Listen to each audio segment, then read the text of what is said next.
Директорот на Директоратот за проширување на Европската Унија, Кристијан Даниелсон, доаѓа денеска во Македонија. Ова е прва посета на представник на Брисел по изборите.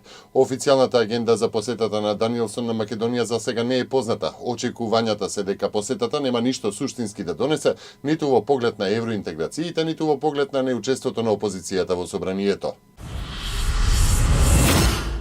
Некои држави од регионот вредно работеа кон создавање клима за инвестиции, целејќи да го ослободат потенцијалот на приватниот сектор. Македонија е една од врвните реформатори во отстранувањето на административните пречки за водење бизнис, истакна подпредседателката на Светската банка Лора Так на конференцијата за Западен Балкан во Виена. Лани таа беше меѓу првите 25 земји во светот, пред многу европски членки, на светскиот индекс за леснотија при водење бизнис. Приватните инвестиции се зголемени како последица на реформите и почнуваат да се гледаат нето придобивките во зголеменото вработување на обучен кадар, рече Так на конференцијата. Со словенечки и италијански искуства за развивање кластери во туризмот, ќе се подобрува квалитетот на туристичката понуда на Охридскиот и на Тиквешкиот регион. Целта е привлекување што поголем број странски туристи не само во топ сезоната, туку и во текот на целата година. Во Македонија секоја година се подобрува и има раст на бројот на туристи, но главен проблем е да се продолжи сезоната. Во Франција во наредните 3 години од 7 градови од Македонија ќе се извезува сирење во вредност од 1.300.000 евра. На француските трпези, покрај другите македонски сирења, ќе се најде и квалитетното беровско. Берово или Веро, од каде што потекнува најпопуларното француско сирење, се збратимени општини. Дождовите ги наполни акумулациите. Вода има доволно, на добрата хидролошка состојба влијае обилните пролетни врнежи.